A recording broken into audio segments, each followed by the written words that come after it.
Welcome to Interlude I, Lesson 3 of Finding Your Way.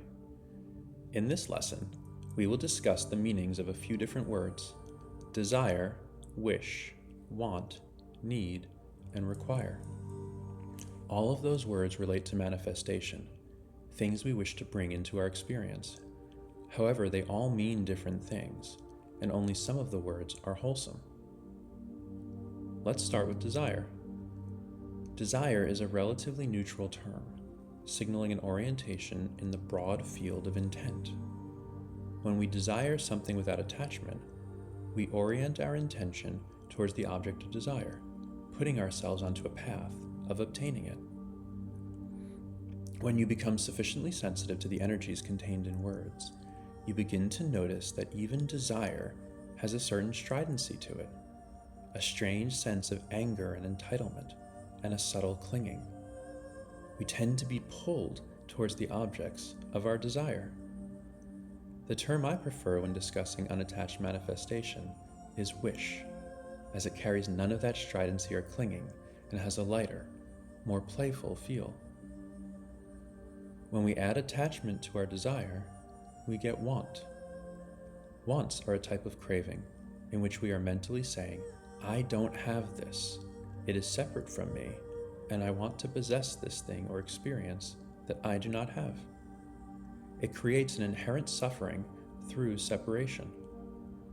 With want, there is suffering until the want is satisfied, then there is relief. It is not ideal since it generates unnecessary suffering. However, it is not truly pernicious unless the want is held onto, even when the object becomes unattainable. Then you have permanent suffering from a want. An example of wants versus wishes is if I were taking a trip to a vacation spot. If I want to be at the destination, it is a place I am not yet at, something I do not yet have. The vacation spot is now a source of suffering because I want to be there.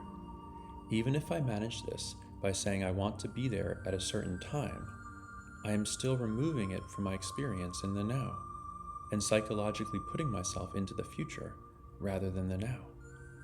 On the other hand, if I wish for it, I am already seeing it as happening now, as part of a process that is unfolding to result in my presence at that location. Even if I haven't left my house yet, it is already happening. I am already moving towards the destination, even if I am not yet changing my location. The flow of my life is now oriented towards the destination, so it will be part of what I do as I move in life. It is as though I am a sailboat floating on the ocean, choosing a particular horizon to head towards, rejecting nothing and perceiving everything I wish for as in the process of unfolding and already part of my experience. It is a subtle but very important distinction. Further along the spectrum of attachment is need. When we need something, we are taking a want and identifying with it, putting a part of ourselves in it, so that it becomes a part of us. If it is threatened, we feel threatened. If we can't obtain it, we feel like we are dying. Want is problematic. Need is dangerous. With want, there is suffering until the object is obtained. With need, there is suffering until the object is obtained, and then there is suffering after it is obtained. With need, one places their salvation within the object. And since nothing outside of ourselves can provide our salvation, obtaining the needed object never satisfies for more than a moment. Quickly, we realize we have not been saved, that we are not cured, and that we are quickly becoming less happy once again.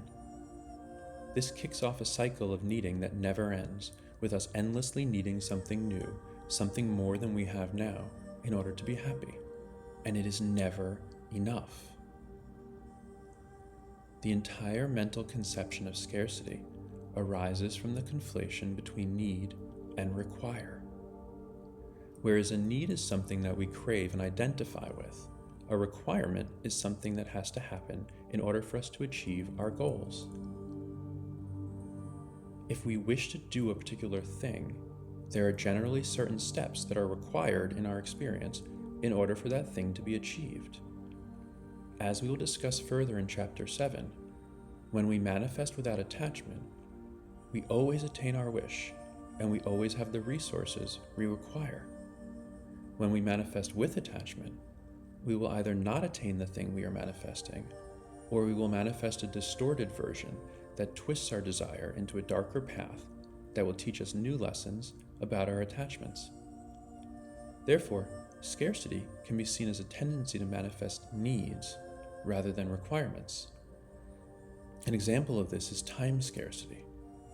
We always have as much time as we require, and never as much as we need. My days are incredibly full with activities throughout, yet I rarely feel busy or weary. Busyness arises from need, and weariness arises from effort and force, which are movements that are often thought to be needed and are rarely required. You can take this understanding to manifest prosperity in your life. Until I internalized the manifestation fully and began hyper-encapulating, there's a description of the hyper-encapulator on the Fabletech Fabricators page if you're curious. I performed a set of daily manifestations for my spiritual hygiene. One of them was a prosperity spell. Here is the spell. I have the resources I require to achieve the optimal fulfillment of my goals.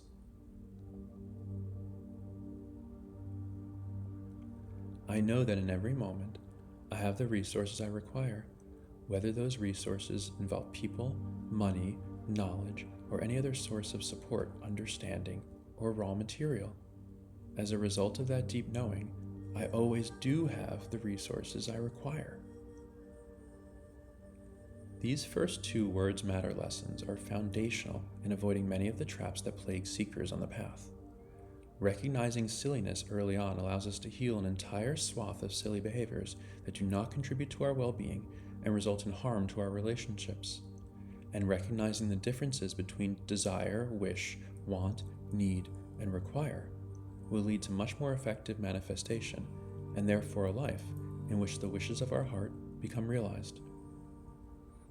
In the next lesson, we will discuss the differences between the words nice and kind, and explore the concept of unconditional kindness, which is poorly understood and is absolutely essential for ultimately healing our deepest karmas and constructing a truly wholesome existence.